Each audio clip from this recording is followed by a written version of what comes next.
One thing I need to bring up, too, the tire that they're running right here at this track is going to be the same exact tire next week at Loudon, New Hampshire, and the setups are very close also. So whoever runs good here, you can pretty well feel like they're going to run good at Loudon. I'm thinking about Carl Edwards right now, how good he's been running.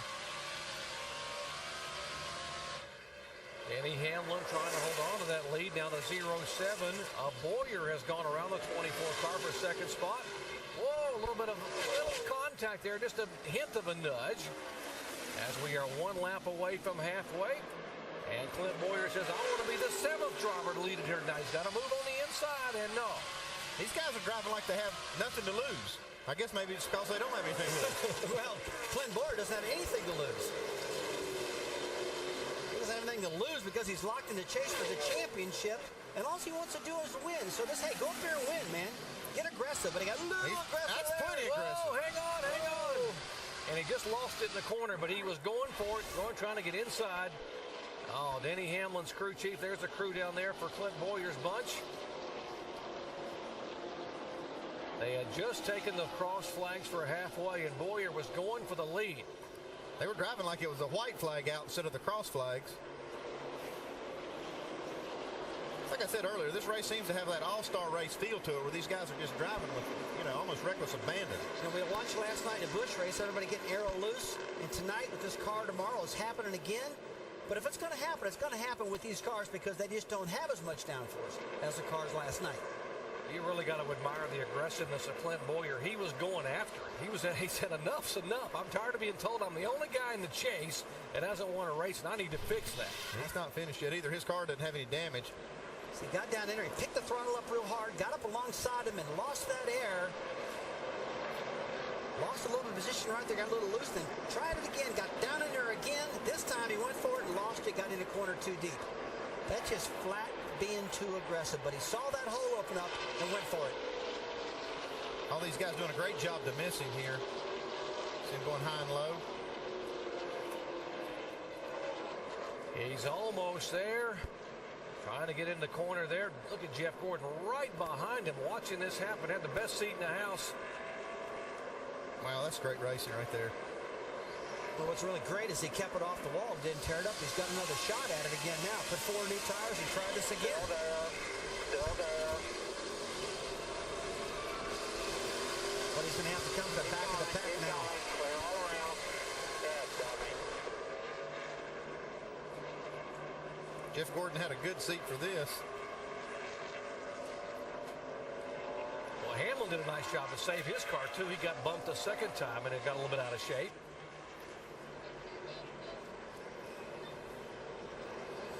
Take a look at his downforce right now. The yellow air is a dirty air, and he went in alongside of him, and the yellow air, which is just can't get to the rear spoiler. When it can't get to the rear spoiler wing on these cars, you lose the downforce. Great explanation from Draft Track there, showing you how the airflow comes around. Yeah, there's Clint Boyer's crew said, what happened, guys? What happened? We were going for the lead.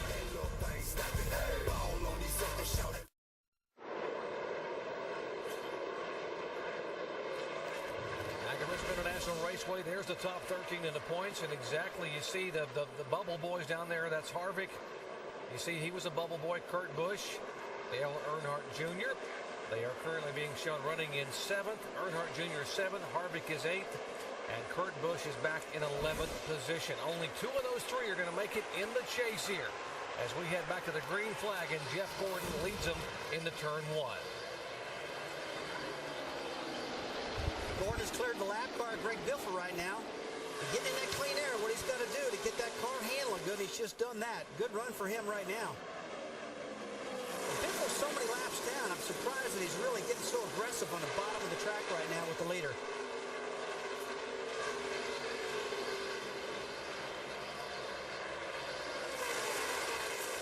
2 car, Juan Pablo Montoya, not exactly hey back there in the 7 car. A little bit of impatience there with Robbie Gordon and Juan Pablo. That's one thing you don't do with Robbie Gordon. He gets really upset when anybody beats him up a little bit. And the 42 car was really being pretty aggressive with Robbie. And really got to him and gave him a shot in the back end to let him know he didn't like it. Here's what the 42 did to the 7 now in the corner. Now watch the contact there. Just down there roughing him up a little bit, getting him sideways. Robbie probably thinks there's no need for that right now. Yeah, you don't want to tug on Robbie's cake too much there. Superman will get you back there. There he is. Yeah, Robbie's had enough bad luck right now that he doesn't want to mess with that. Do you feel like you got to pay somebody back like right now when that happens? If you don't do it right now, you know, you're not going to probably catch him at different points. If you can get him right now and let him know, dude, I don't like it, I'm not going to put up with you. You do it right then, make your point. Plus, I know you, that's instant gratification. Be able to get him back here. Good battle on the racetrack. 48 car. Jimmy Johnson in fourth spot. The 20 of Tony Stewart now is gone by the third. There's Tony Stewart, left side of your screen. Gordon goes by. Hamlin goes by. We told you earlier that the 48 car had a problem on a pit stop. Very unlike this team, the Chad Knaus-led team out, they have problems in the pits. Yeah, but it does happen every now and then on pit road. And let's show you. Watch the left rear. They have 5 lug nuts they have to hit to get them all on the car, and one popped off. Those lug nuts are pre-glued onto the tire. When they put the wheel on, the studs knocked one of them off. And Chad Knaus going down there talking to the guys on the crew saying, hey, it's okay, pump them back up just like a coach would in a football game tomorrow. Got to keep your guys up. They got to do it again here probably very soon. That was Ron Mallett, the acting crew chief when Chad Knaus was suspended. He's the tire carrier there on the rear, and I'm sure that they were just kind of talking about it. A mess back here on this short track, and this is a recipe for disaster. They're 3 wide. The 6 car of Reagan, J.J. Yaley in the 18 in the middle. Casey Kane, who's had some damage up high. You know, 3 wide of Richmond generally doesn't happen, but it's happening here because these guys are a little bit slower than the older car, and the corner speed is down, and they're sticking it right up in there and making them 3 wide. It was announced this week that J.J. Yaley will be moving to the Hall of Fame racing team in 2008. We'll update where he's going and what's going to happen with that team as you watch this battle. Left side of your screen, battle for second place. These are teammates. And Tony Stewart slides right up in front of Denny Hamlin and takes the spot away. Tony Stewart's on the move here. You've seen him just kind of methodically moving up during the race, but it looks like his car is really coming to life right here. Well, Tony Stewart's got multiple wins here at Richmond, and this has been one of his better tracks also. Remember, the first car tomorrow race was at Bristol, and he had a dominant car until he had a fuel pump problem. More on Tony Stewart with Alan Bestwick.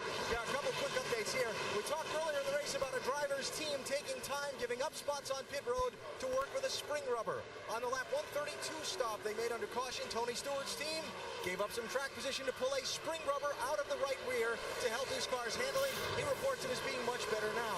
Also, much like other sports teams, injuries happen to pit crew members sometimes, and both Tony Stewart's his rear tire changer and carrier, his normal carrier and changer, are not on the job this weekend. They are nursing injuries. They want him to be healthy for the chase, so they pulled back a couple of longtime veterans for him, this Joe Gibbs Racing team, to substitute this weekend. Thanks, Alan. As you look at Dale Earnhardt Jr., this is the highest we have seen him run tonight. They have worked on the car. Whoa, Jimmy Johnson out of shape. Earnhardt Jr. now all the way up to 5th position and trying to take the 4th spot away from Jimmy Johnson. Looks like he'll have that position. You saw what the other bubble boys were there. Talking about the 2 car of Kurt Busch and the 29 of Harvick. They are 9th and 7th, respectively. But Dale Earnhardt Jr. needs to lead as many laps as he can and hope that possibly he gets a little bit of help from Kurt Busch or Kevin Harvick to get this car in the chase tonight.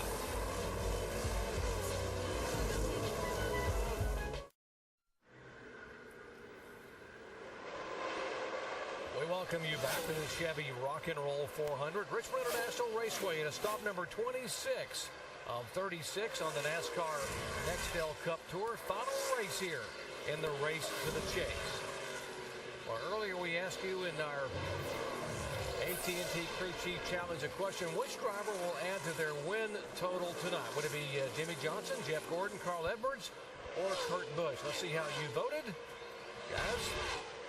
And Jeff Gordon gets the most votes. Carl Edwards got a lot of votes. He had a very good race car. Obviously, he's done for the night. And Jimmy Johnson right there with him. So you wonder, that's what the fans think. Now, what about what do the guys in the 24 car pits think? Let's listen in. See, the last time that thing took off, the best it's taken off.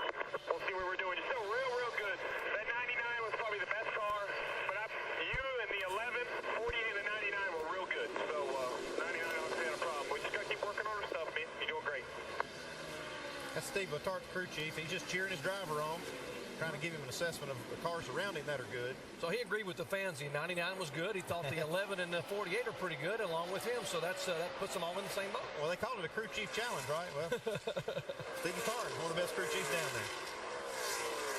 There was the 11 making only his 4th ever start. Denny Hamlin at his home racetrack. He is from nearby Chesterfield, Virginia.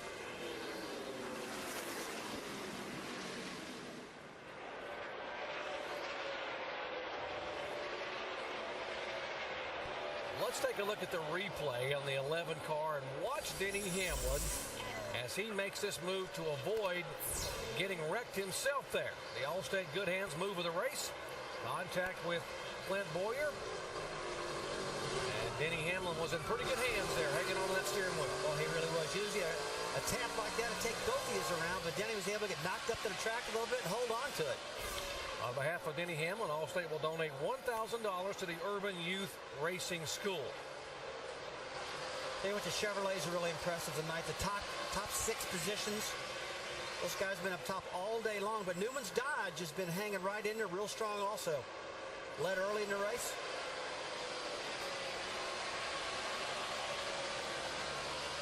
Hey, another fellow looking good throughout the night. I've been watching Jamie McMurray.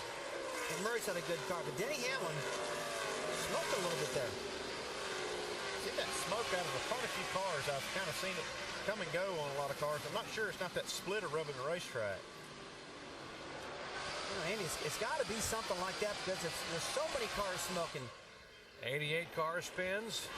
That is Kenny Wallace subbing for Ricky Rudd. And that will bring out caution number 7 on the night. It looks like he got away with it with no damage on that car. Got lucky. Nobody hit him. Just sitting sideways in front of the oncoming field off of turn 2. That's rough. Pretty tight coming off turn 2. Not a lot of room to avoid a wreck over there, too. So yeah, news breaking this week that Travis Quapple will drive this car in 2008. Ricky Rudd retiring. Kenny Wallace subbing for Rudd because of the injured shoulder. And Robert Yates turning the team over to his son, Doug Yates. And Robert's going to retire and sit back with Carolyn and then relax and enjoy life and let his son, Doug, take this team with Travis Quapple and David Gilliland in the 2008 and beyond. Oh, Kenny got a little help. Looks like Kenny got spun by the 40 car at David Stremley. I saw all the tire marks on his left rear tire. It's always a telltale sign when you see that. Yeah, Stremley and Kenny are good friends, and so I know that was not on purpose. It just got a little aggressive there. This might strain the friendship just a bit. Well, Kenny did a killer job getting that car stopped and not getting in the wall, but look at that driver's side first with all the cars are coming at you. Under caution, it's time for the leaders to come on and get some fresh Goodyear tires. They're headed down to you, Mike.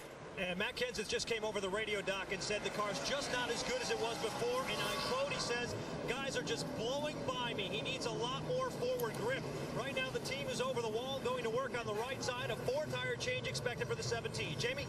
Jeff Gordon in his pit box, and the green car's a new look for Jeff Gordon. They're going to make a track bar adjustment once again. He said he's tight in the middle. He's been fighting the same deal all night long. Let's go to Allen.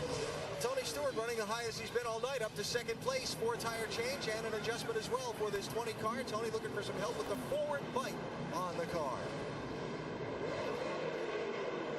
Pit stops completing, and there's the rush off of pit road.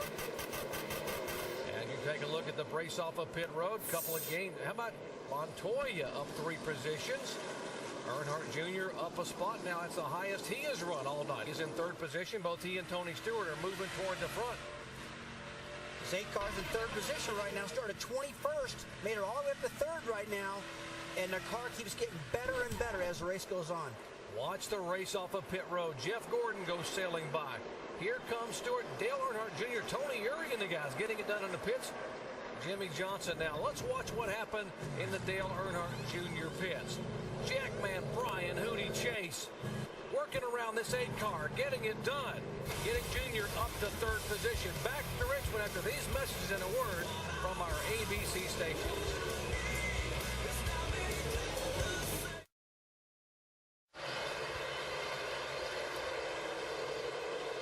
Back at Richmond International Raceway, we've restarted. Jeff Gordon is the leader. And look who is in 2nd position. Dale Earnhardt Jr. is on the move.